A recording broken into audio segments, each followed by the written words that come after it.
Hi guys, welcome back to my channel.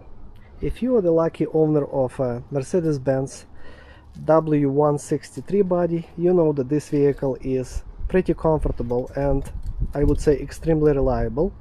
As long as you take care of a routine preventative maintenance and as long as your vehicle is not rusted out, it's gonna last you forever. But as any other vehicle up there on the market, this vehicle has its own weak design spots, let's say that. For example, when you change in the oil, that oil drain plug location is not the best, and I'm going to improve that on my next video. But on today's video I'm going to talk about the washer fluid nozzles. They are spraying wide enough but not high enough, only till the middle of the windshield. And you would think that when you're driving on a high speed, the wind is going to lift it up even higher and is going to splash all over the topper portion of the windshield, but actually is not. Actually, right now, if I'm not driving, it's going to be to the middle of the windshield. The water is going to be splashed to the middle of the windshield, but when I'm driving it's even lower than that. So half of the windshield is dry when I'm spraying with a fluid. I was thinking about maybe lifting up this nozzle a little bit, installing some kind of washer, but because this is a basically slide in or click in design, there is no like a thread underneath that holding this nozzle in place. It's not going to help to raise this nozzle. I mean, you will not be able to do it so successfully. The design is really good. They have 3 of those nozzles, 1, 2 and 3, and the windshield is big, so it's enough, 3 nozzles for such a big windshield, but it just doesn't have enough power to raise that fluid and splash it evenly all the way to the top of the windshield. So it's going to drip down and the wiper will distribute it, but I'll try to improve it. So this particular vehicle has 2 washer fluid pumps, number 1 pump and number 2 pump. Number 1 that I'm touching right here is responsible for the rear windshield wiper, and the front one is responsible for the 3 nozzles for the front windshield. And to me it looks like this pump is just not strong enough to push fluid through all 3 nozzles. If there would be only 2 nozzles, I think that pressure would be higher and the fluid would be spraying all the way to the top. But because of the 3 nozzles, this pressure is lost between those 3 nozzles. So let me show you what I mean. I'm going to turn on my ignition and spray with, so you can see how high it's spraying.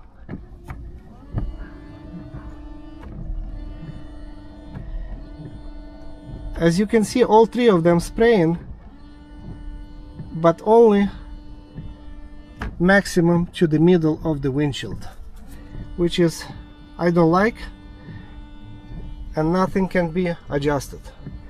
But I was thinking about improving this system by adding extra pump. This is an original pump from the same vehicle that I got it from a junkyard. I paid like $18, and I'm planning to install it right here.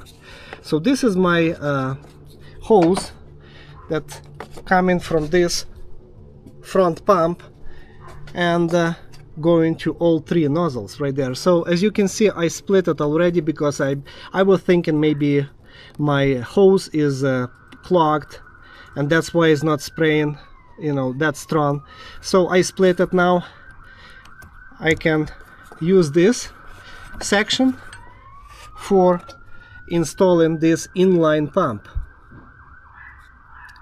and I'm going to connect those 2 wires from this pump parallelly to this pump. So when I'm going to spray, activate the windshield wiper with the washer spray, it's going to activate two pumps at the same time. So this pump will be spraying as normal, lifting up.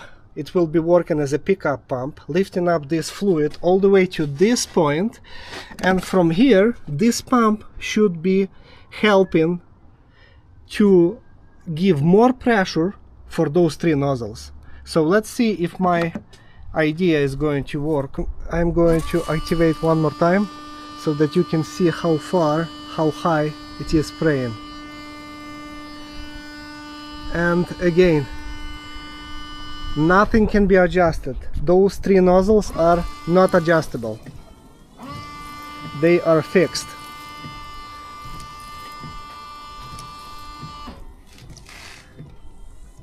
So if you have exactly the same vehicle as I do, this is the hose that you want to cut, split in half. Next step is installing lower hose to the lower portion of the pump, and this one to the side that goes to the nozzle. And if you're going to use exactly the same original pump as on your vehicle, your hoses will fit really snug because they are the same diameter. Now I could probably leave this pump hanging like that, just zip tie it, but I was looking on a junkyard and I've seen this type of a bracket from other vehicles, so I thought that I might utilize it in my case. So my idea is to move this horn to this bolt right here and use this existing bolt for this bracket.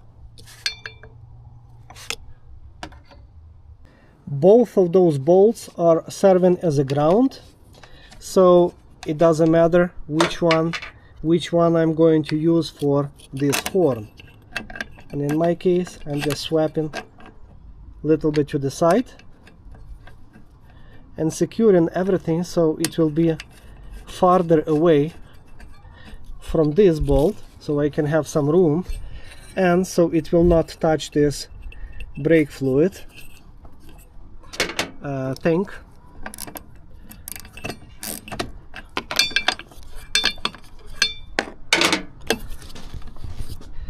So I have some gap right here. If it's going to vibrate, just in case, it's not going to touch anything. So this is my goal.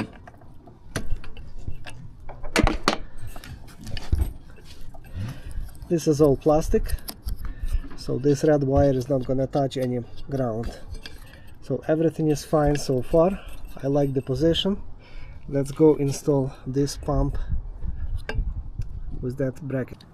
Okay, well, as you can see, I use that bracket, and I have a clearance between horn and this brake fluid reservoir. Nothing is touching here. I'm good to go. Now, when I was buying that pump, I also removed this plug, original plug from that pump with the wire, so I can utilize it for my project.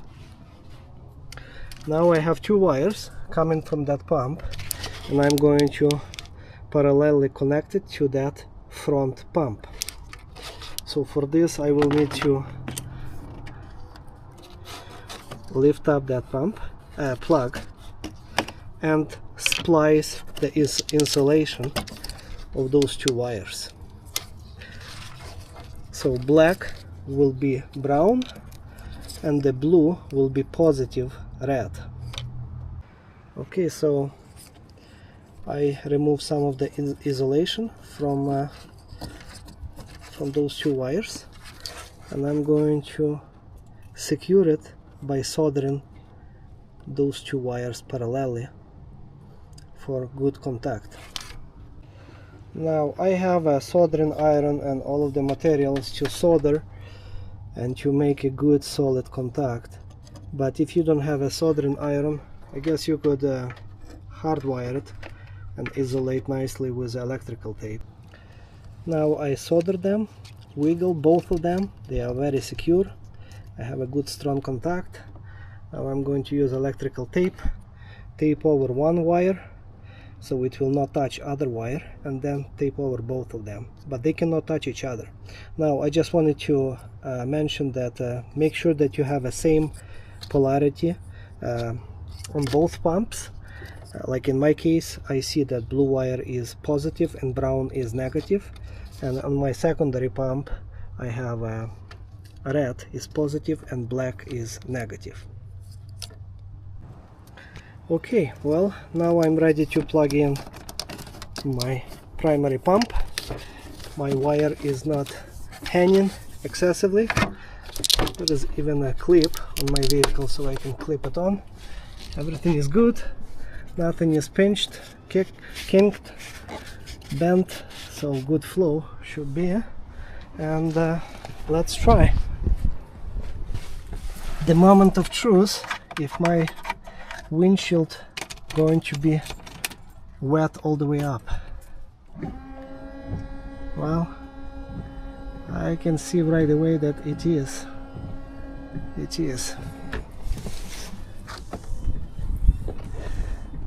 Wow.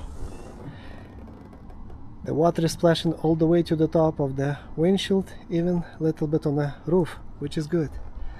I am really good with this result. Really happy. Now I achieved double pressure, double power, and I can see that my entire windshield is wet, not like before. Now I don't know what was the original problem. Is that was the weak design from the factory, or that pump was after 23 years old, it was way too weak, but hey, that cost me only 20 bucks, all of this improvement. So I hope that you can do it on your vehicle, either if it's the same vehicle as I have, or maybe you have a different vehicle with the same issue. You can add pump, extra pump I mean. Now, one more thing that I wanted to mention. Guys, I strongly recommend to use the original wiper blades. Not just because they have a cool Mercedes-Benz logo, but because the quality, it's either made in Germany or made in Belgium or made in Poland, and the silicone itself is such a good quality, it's going to last you at least 2 years, trust me. Well, unless you live in a really harsh conditions. But the main reason why I recommend those wiper blades, one of the main reasons would be the silicone itself that lasts longer than Walmart brand. But if you look at closely, you will see this yellow triangle warning. Well, that's the design of the Mercedes-Benz. So you're gonna have a black dot, around black dot when your wiper is brand new. Then it's going to, after a few months, this is going to be a lighter black, and then it's going to be like a gray, and then it's going to be yellow, and after yellow you're going to see a triangle, which means that this is time to replace wiper blades. Really cool. I'm not sure if other brands, premium manufacturers, they have a same system, but Mercedes-Benz, they always thinking about people. So when you install a new blades, you have to remove this sticker, so you're going to see this black round dot, and after 1 year or so, year and a half, depends, is going to turn to the accordion symbol, so you know when to change this. Really cool. And I hope this second pump is not going to blow any fuses. If so, I mean the wiper motor fuse, if so, I will just install a little bit stronger fuse if it's going to happen. But because I'm activating this pump randomly, I mean rarely, I don't think it's gonna blow any fuses. Well, thank you for watching my video, guys. I hope that was helpful, and I'll see you in my next video about how to improve oil drain system, so it will not be so messy to do and make your life easier. I'll see you in my next video. God bless you.